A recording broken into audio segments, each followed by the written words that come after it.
जो इस चीज़ को बड़ा लाइट लेता है ना कि ठीक है बस आए हैं अभी हज़रत साहब वो नफल पढ़ाएंगे और फिर जिक्र होगा, फिर घर जाके फिर सुबह फिर वैसे ही करेंगे सारा कुछ, तो इसका माना नहीं।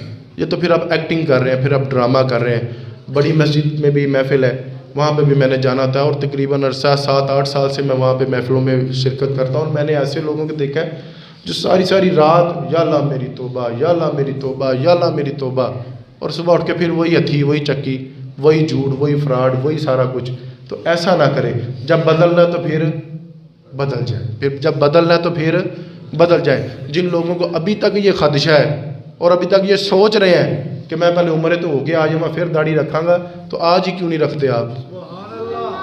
ये जो है वो क्या कहते हैं, छिले आलू कहीदा की आखिदा है, छिले आलू वर्गा मुँह जो तुसी नबी पाक दी बारगाह च लैके जाना है, तो क्यों ना आप तोहफा ही लेके जाए यहाँ से। वो चेहरा सजा के जाए, वो सुन्नत रसूल आप सजा के जाए कि जो नबी पाक को बड़ा पसंद है, वो चेहरा जो नबी पाक को पसंद चेहरा है, वो हम सोच रहे हैं। पता नहीं किसने हमारे कान में कह दिया भी तेरी उम्र 100 साल है। कोई 100 साल नहीं, 100 मिनट भी नहीं है। नेकी करें तो फिर कर लें। अगर आपके भाई नाराज़ हैं तो उनको आज मना लें। अगर आपने इरादा किया दाढ़ी का तो फिर दाढ़ी फिर आज रख लें। और कख भी नहीं लगता, कोई वज़न नहीं है इसका, कोई वज़न नहीं है। मैं बच्चों को देखता हूँ, मुझे बड़ा हिस्से भी आती है, वो जनाब ऐसा ना उन्होंने पफ छड़िया है तो मिनट बाद इंज पे करेंगे, इंज वो भावें धोन बल पै जाए। हाँ जी, वो इतना उन्होंने बोधा रखा हुआ है, और क्या फ़ायदा उसका, क्या फ़ायदा उसका। इसका हुसन भी है और इसका कोई वज़न भी नहीं है, और दाढ़ी है भी बड़ी समझदार। ये आती मर्दों के चेहरे पे है, औरतों के चेहरे पे नहीं आती।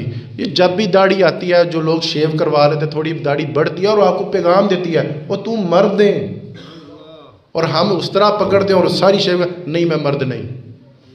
यानी कि दाढ़ी आपको फितरी तौर पे कह रही है वो तुम मर्द है, दाढ़ी हुसन है, हुजूर की सुन्नत मुबारक है। लेकिन हम ब्लेड पकड़ के उसको, जरा थोड़ा सा तो सोचो, दाढ़ी के बाल अगर नाली में जा रहे हों, ये तो वो बाल थे जो नबी पाक को बड़े महबूब थे, और हम है कि उसको रखने के लिए कि वो तैयार ही नहीं है। तो कुछ नेकियां कर लें, वक़्त का कोई पता नहीं। अपने माँ बाप है तो उनकी खिदमत कर लें।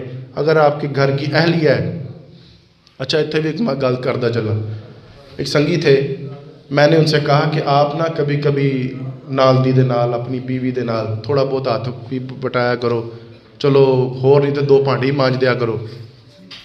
तो आखन लगे लो बस साडा काम हो गया, लोग का कहना है तो बुढ़ी के थले लगा है, तो फिर असी किधर जावांगे जी। मैंने फिर उनकी तरबियत की, मैंने उनसे बताया, मैंने उनको पैगाम दिया कि ये घर के काम करना तो नबी पाक की सुन्नत है। हज़रत आयशा सिद्दीक़ा रज़ी अल्लाह ताला अन्हा रोटी बना रही थी, पेड़े बना रही थी, इतने में हुजूर तशरीफ़ ले आए। इतने में हुजूर तशरीफ़ ले आए। हुजूर फरमाने लगे, आयशा एक रोटी मैं ना बनाऊं? और ये खूबसूरत देखे, और ये कितना हसीन इम्तजाज हो जाएगा, कितना हसीन मिजाज हो जाएगा आपका और आपकी अहलिया से। जो लोग बड़ा ही कुड़ते हैं ना, यार मेरी तो सुनती नहीं, आप ये अमल भी करके देखें, आपकी सारी बातें सुनेगी। और ऐ नुस्खा सिर्फ तुसी अपने तिकर रखना, बाहर नहीं दसना किसी को। हजूर आए, आयशा एक रोटी मैं बनाऊं? यार सुल्ला मेरे तो वक्त जाग जाए अगर आप मेरे साथ खड़े हो जाए तो। हजूर ने एक पेड़ा पकड़ा, बनाया और एक रोटी लगाई। जिस तंदूर में हज़रत आयशा सिद्दीक़ा ने और रोटियां भी लगाई थी, वहीं पर हजूर ने भी रोटी लगाई। हैरत की बात, हज़रत आयशा वाली रोटियां पक गई, हजूर वाली रोटी नहीं पकी।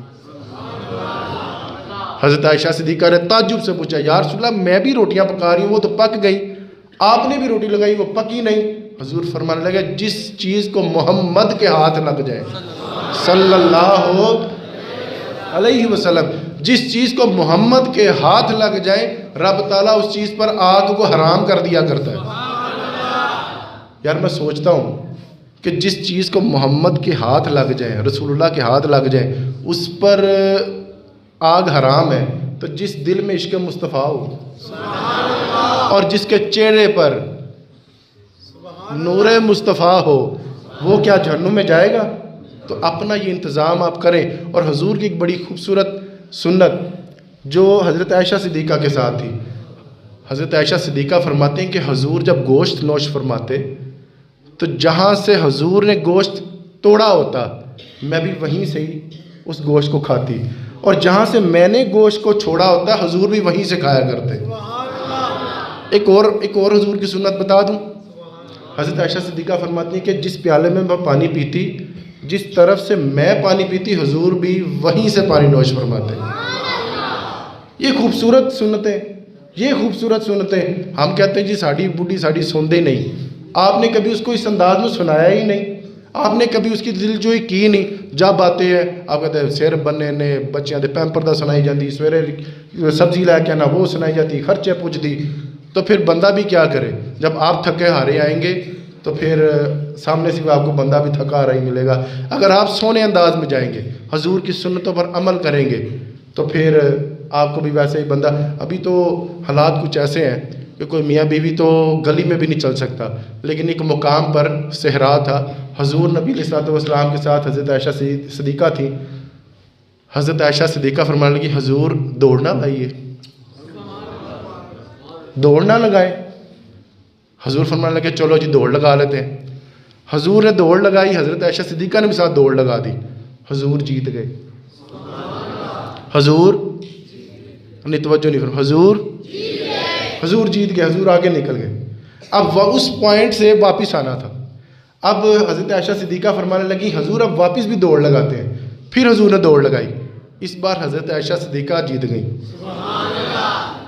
इसका मतलब है कभी कभी बंदे को हार भी जाना चाहिए, कभी कभी हार भी जाना चाहिए, कभी कभी हार भी जाना चाहिए। और एक दो जगह पे मैंने ये बयान भी किया, और मेरा ख्याल है ये पिछले एक जुमे में भी हमने ये बयान किया था कि आपको पता है मियाँ बीवी की लड़ाई में कसूर बंदे का ही होता है। थोड़े थोड़े बंदे घूरते ने पे मैनू कि तुसी की गल पे बयान करते हो, कसूर किसका होता है? हाल ही भी कोई बंदे नहीं जो बोले। मियाँ बीवी की लड़ाई में अक्सर कसूर बंदे का होता है। अब मेरे महबूब पाक की हदीस मुबारक सुनिए। हुजूर फरमाने लगे, औरत टेढ़ी पसली है, उसकी अकल आधी है, उस पसली को सीधा करने जाओगे तो टूट जाएगी। अगर उसकी अकल आधी है, तेरी तो पूरी है कि नहीं? पर कसूर किदा होया? नहीं, हाल ही भी तुसी चुप कर गए। और मैंने एक जगह पे यही मसला बयान किया, मैंने कहा जी मेरा कहना यह है कि बंदे कई हर दफ़ा होता है, तो मैनू एक बंदा तुसी बंदियां दी बड़ी किट लाते हो, तुसी बाहर ते आओ ज़रा। मैं कहा जी सच्ची बात यही है कि बंदे नहीं बर्दाश्त करना है, बंदे नहीं। आप जितने भी आप तलाक के मसाइल देखेंगे ना, वो बंदे की अपनी अदम बर्दाश्त की वजह से। और कुछ बीबियाँ भी कुछ ऐसे लफ्ज़ कह देती हैं, अच्छा फिर तू दे तलाक जो देनी उसे, तो बंदा फिर कहता है ठीक है जा फिर तुम देती। तो यहाँ से मामला ख़राब हो जाते हैं। बंदे ने सब्र करना है, बंदे ने बड़ा बनना है, बंदे ने अपना वो बुर्दबारी हलीमी से चलना है। औरत की अकल घर जाके ना कह देना, औरत की अकल आधी होती है, तो बर्दाश्त किसने करना है? मर्द ने करना है, मर्द ने करना है। अपने घरों को खूबसूरत बनाए, और वो सुन्नतें आप पढ़ा करें, पूछा करें, उलमा से पूछा करें। अच्छा फिर हुजूर का अपने अहले खाना से क्या मिजाज था? और आप यकीन करें बुज़ुर्ग दादा और नाना वो बच्चों को नहीं अपनी झोली में बिठाते, अजी पेशाब कर देगा, वो नोज़ी लग जाएगी और मसाइल बड़े बन जाएंगे। मैं कहता हूँ आप हुजूर से भी ऊपर समझने लगे। हज़रत ज़ैद बिन हारिसा के बेटे हज़रत उसामा बिन ज़ैद, आपने हुजूर ने झोली में बिठाया तो आपने यूरन कर दिया, पेशाब कर दिया, तो हज़रत आयशा सिद्दीक़ा फटाफट दौड़ी कि ये तुमने क्या कर दिया? हुजूर ने फरमाने लगे प्यार से, ये बच्चा है, इसको तो नहीं खबर कि ये किसकी गोद है, उसने यूरन कर दिया, कोई मसला नहीं, इसको साफ़ करें, चिल्लाएं नहीं, चिल्लाएं नहीं। बच्चों पर चिल्लाना अच्छा बात नहीं होती। इसी तरह हज़रत उसामा बिन ज़ैद वो खूबसूरत सहाबी हैं, हुजूर फरमाने लगे मेरा उसामा है ही बड़ा सोना, अगर ये लड़की होती तो मैं इसको जेवर पहनाता। मंजर ये खूबसूरत समझिएगा कि हज़रत उसामा बिन ज़ैद की ना नोज़ी आ रही थी, नाक बह रहा था, हुजूर ने अपने पल्लू से खुद पूछा।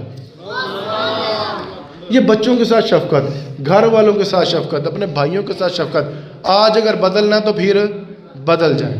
तो ये हर वक्त मिजाज में सख्ती, हर वक्त मिजाज को कुड़ते रहना, मेरी गल नहीं मानते, मेरी गल नहीं मानते। यहाँ पे हमारा एक अजीब मसला हुआ कि हम मशवरा देते नहीं, मनवाते हैं।